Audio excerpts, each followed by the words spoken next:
Hi, I'm Jacob. Today, we're talking about death.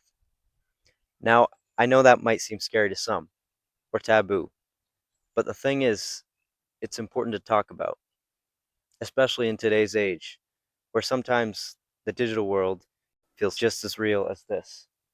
Now, this video is going to acknowledge what's left behind from people who pass away.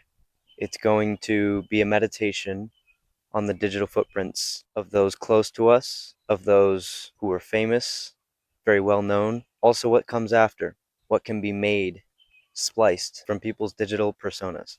So I call these topics personal ghosts, public ghosts, and manufactured ghosts. Overall, ghosts in the machine.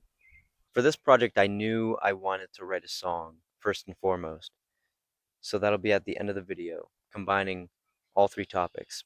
Now, I'm not going to get too in depth on my creative process because I don't want to slog you along, but I figured I'd touch on it. It's a funny story. I have thousands of voice memos on my phone of just unused musical ideas, so I figured I had to take one. So I found a guitar riff from 2 years ago. I just picked up, had a lingering melody. I smoothed it out, made a chorus, verses. And on a trip to Puerto Rico, I was working on the lyrics. I did a lot of the work there, and that was over March. And getting back to New Hampshire, I finished producing it, just cooped up in my room. That's pretty much the story of that. So, a meditation on the digital footprints of those left behind and everything that comes after. Personal ghosts. I'm sure some people watching definitely have had somebody pass away close to them that has left a digital footprint behind. I know I certainly have. I had a friend who passed away young, and his latest post kind of became a place to share memories in the comments. And his account in general sort of became a picture memorial, if you would. There's many different ways to remember these people close to us because of how much technology we have now.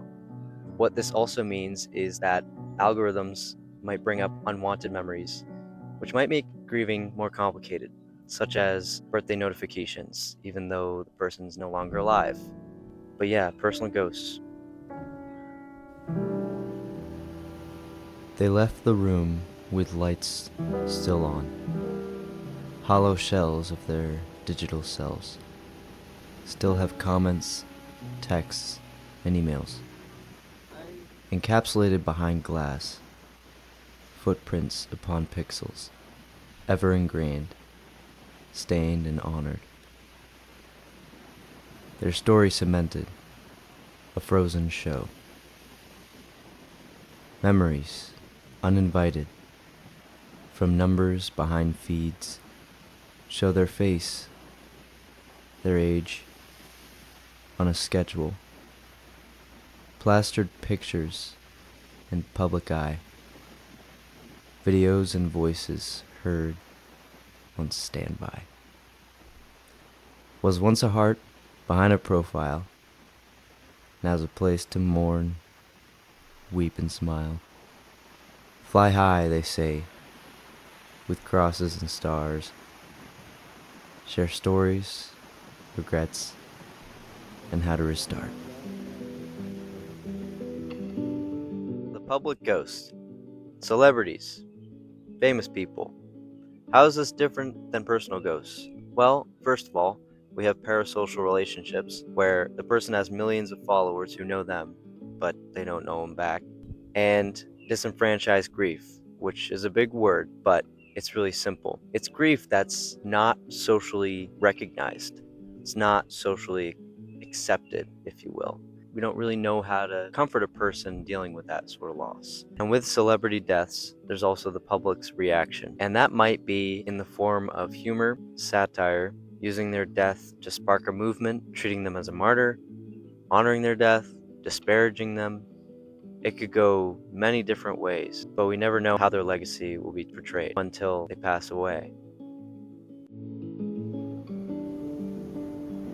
Thousands of users, fans, and followers their words shaken, broken, in disbelief, grasping a loss of a person they knew everything about, who never knew their name in return.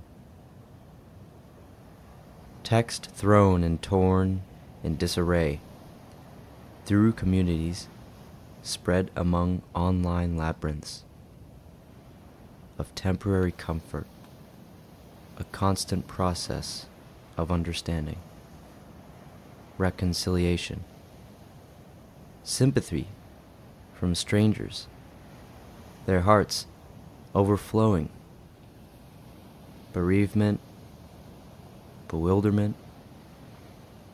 The ones on the pedestal never knew how their legacy would be betrayed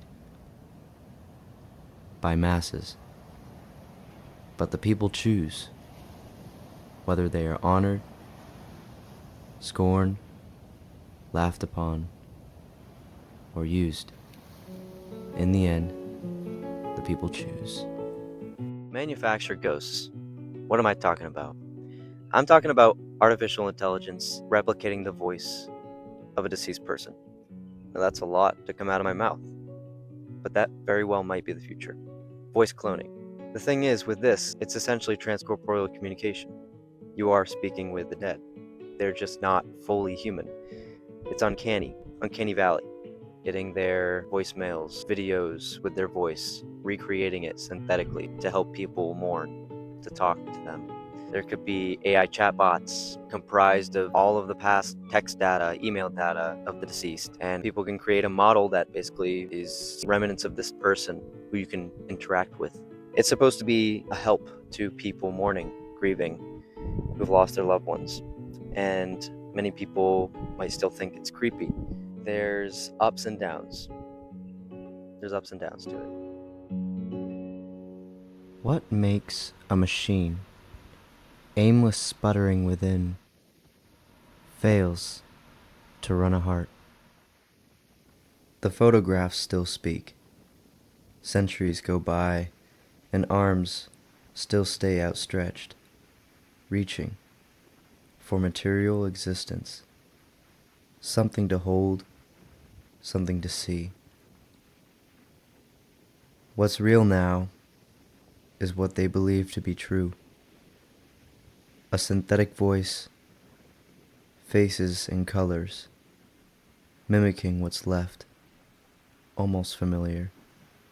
Memories, constantly changed, unfold, rearranged, molded and made.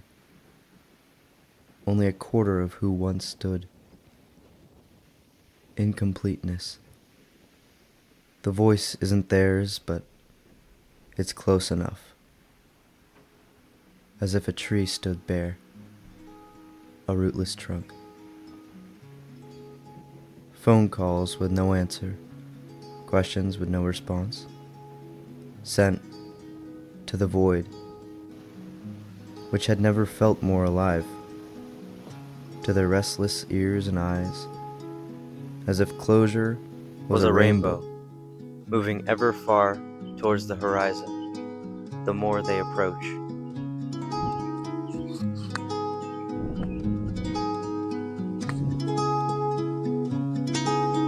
Trace memories of past, static at last, where morning would see.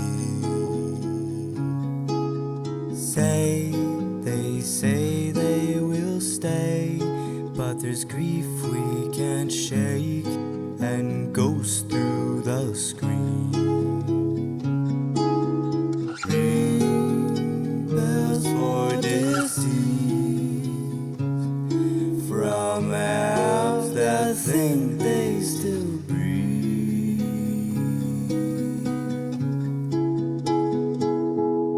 Away, away,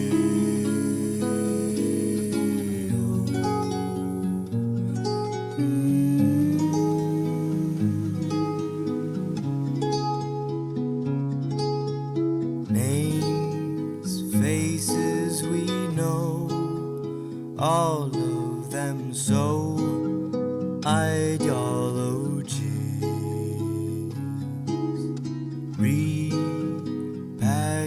changed and sang. They never left, flooded with memes.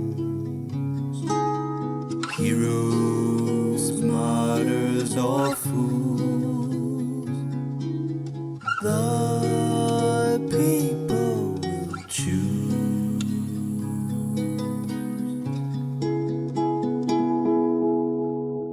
Ghosts in machines, ooh,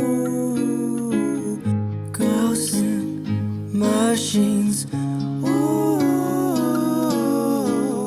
ghosts in machines, ooh.